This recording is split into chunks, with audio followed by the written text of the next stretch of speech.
નમસ્કાર, આપ જોઈ રહ્યા છો હેલો સૌરાષ્ટ્ર સમાચાર. સમાચારો સાથે હું છું પ્રભાત મજુમદાર. સમાચારોની શરૂઆત કરતા પહેલા નજર કરી આજની હેડલાઇન્સ પર. રાજકોટના કાલાવાડ રોડ પર હિટ એન્ડ રનનો મામલો. વૃદ્ધાનું થયું હતું ગત રાત્રિએ કરુણ મોત. વડગામના ધારાસભ્ય જિગ્નેશ મેવાણીનું નિવેદન.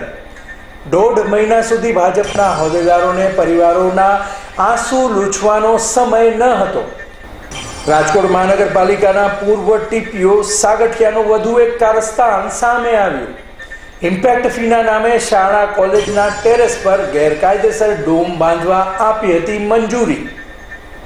હવે જોઈએ સમાચારો વિસ્તારથી. મૂર્તિ સાથે રાખીને વિનંતી કરવામાં આવી હતી કે ન્યાયના દેવીની મૂર્તિને વિનંતી કે આજ તમે આંખોની પટ્ટી ખોલીને આ નરાધમોને સજા આપો. ટીઆરપી ગેમ ઝોન અગ્નિકાંડમાં હોમાઈ ગયેલ જીવન બાદ થયેલ ઢાંક પીછાડો કાંડ માટે જુદા જુદા સંગઠનો અને રાજકોટની આમ જનતા સાથે મળીને કલેક્ટર ઓફિસે વિરોધ તથા રજૂઆત કરવામાં આવી હતી.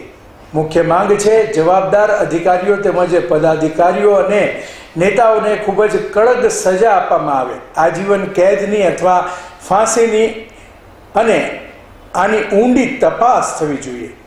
આરોપીની તમામની સંપત્તિઓ જપ્ત કરીને તે રકમ પીડિત પરિવારને આપવામાં આવે.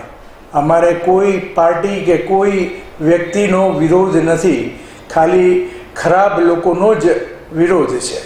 અહેવાલ પ્રવીણ મેર.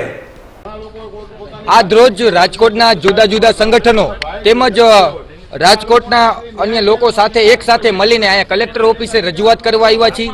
જે કોર્ટમાં જે આ ન્યાય દેવીની જે મૂર્તિ છે તો તેઓને પણ અમે વિનંતી કરી છે કે આ કેસ એવો છે તો તેમાં તમે આંખની પટ્ટી ખોલીને આ લોકોને નરાધમોને જે આરોપીઓ છે એને સજા આપો. આ કેસ એવો છે એ હિસાબે અમે તમને વિનંતી કરી રહ્યા છીએ. સાથે અમે અન્ય પોસ્ટરોને પણ સાથે ન્યાય દેવીના સાથે લઈ આવ્યા હતા અને વિનંતી કરી હતી બીજા સંગઠનોને કે હમણાં હાલમાં તમને ખબર જ છે કે ટીઆરપી ગેમ ઝોનમાં જે બનાવ બન્યો, જે નિર્દોષ લોકો ગયા, તો સખત અમે એ વસ્તુની એક જે દુઃખ છે અમને લાગણી. બીજું કે આમાં કોઈ પણ વ્યક્તિ હોય, નાનો નેતા હોય, મોટો નેતા હોય કે કોઈ અધિકારી હોય, તો તમામને આ જે કોઈ વ્યક્તિ તો એને સજા થવી જોઈએ. બીજું કે અમારે કોઈ યારે વ્યક્તિ યારે કોઈ વિરોધ નથી, કોઈ પાર્ટી ના કોઈ અમે છી નહીં કે કોઈ પાર્ટી યારે વિરોધ નથી. જે ખરાબ વ્યક્તિ છે એનો અમારે વિરોધ છે કે આ જે આરોપીઓ છે એની તમામ મિલકતો જપ્ત થઈને પીડિત પરિવારોને મળે એવી પણ અમે માંગ કરી હતી. બીજી કે આની તમામ ઊંડી તપાસ થવી જોઈએ અને આ ન્યાય જે પીડિત પરિવારોને ન્યાય મળવો જોઈએ, ઉપર લગી એની તપાસ થાય અને જે આરોપીઓ છે તમામને સજા થાય કડક, એ અમે